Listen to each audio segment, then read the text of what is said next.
This segment of CoastLife is sponsored by Coastal Comfort Heating and Air Conditioning. Well, CoastLife, we know that nobody likes to, when the rent is due, the bills need to be paid. It's our least favorite time of the month, isn't it? And those electric bills may be looking a little bit higher than you expected them to. And to tell us about some tips and tricks and things that we can do to save a little bit of money is Lacey Coleman, president of Coastal Comfort. And I love chatting with you, Lacey, because every time you're here, I learn something new, because I am not an HVAC expert, but you are. And you do have some things that people can do to try and reduce that bill at least a little bit.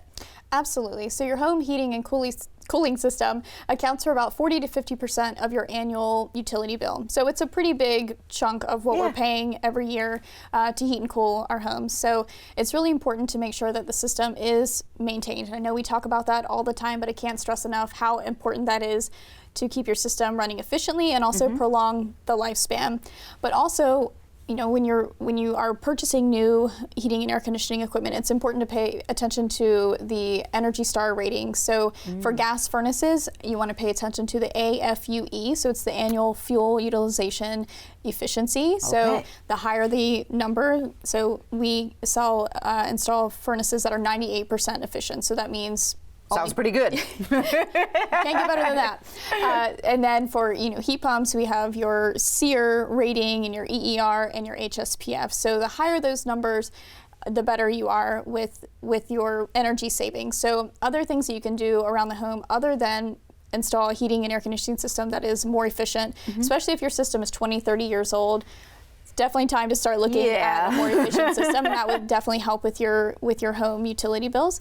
You can also install programmable thermostat.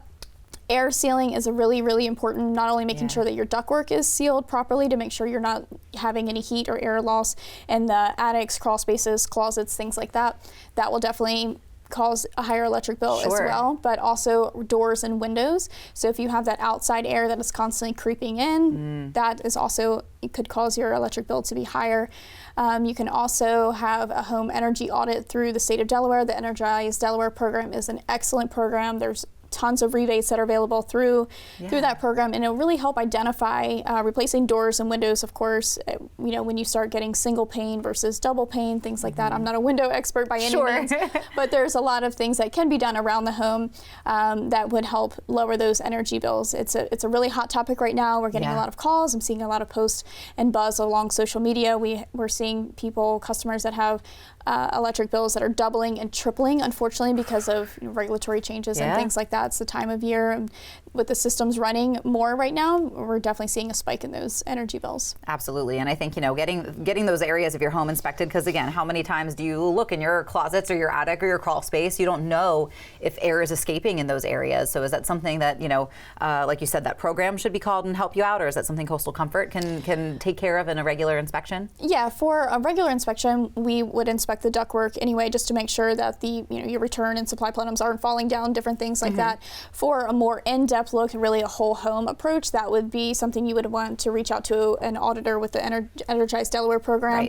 They would really I think they do like a pressure test kind of deal on the whole house, and then they can really evaluate the insulation. There's a lot of different factors, and then they can make recommendations. And through that program, there's also rebates available for all of the things we mentioned, including HVAC replacements as well. And it's a good chunk of change, and it really helps you maybe push you into a more efficient system that maybe you wouldn't have been able to afford without the rebates. So a lot of people don't think about their heating and air conditioning system. It's not the most exciting thing. It's not a new kitchen. It's not new floors. We love to come home and see that. But when you come home and it's really, really hot in your house, or or really, really cold, and you have that kind of cold air smack you right in the face when you walk in, then you start thinking about wanting it to work. So it's important to maintain it and, think about it a couple times a year, have it maintained. We recommend twice a year, once in heating mode, once in cooling mode, have those air filters replaced, coils clean, drains clean, have the heat exchangers on gas furnace should be inspected every year to make sure that, they're not compromised and, running and potentially causing chemicals and things to be released in the house that you don't want to be. So we don't want to, no. I also think it's a good, reminder too for folks that are maybe, getting ready to sell a home or prepare a home or buy a home. Like, are those a sort of thing that Coastal Comfort would also inspect too, so that a buyer or seller knows what they're walking into with their HVAC unit? Absolutely, and I think that's a great idea, honestly. We have people that call frequently. They've just bought a home, and one, they don't really understand what they have. Sure. And, that's, I wouldn't. which is completely fine, especially as a first-time home buyer. That's a lot of information to think about at once and take into consideration. So not only can that inspection, we can go over everything to make sure that it's working properly, any concerns that we see, but we can also explain the operation, what to expect, how often it should be maintained, and different things. Recently in my HOA, and it's not necessarily heating or related, but someone posted, hey, I filled my tub up once and I don't have any more hot water. Is this normal?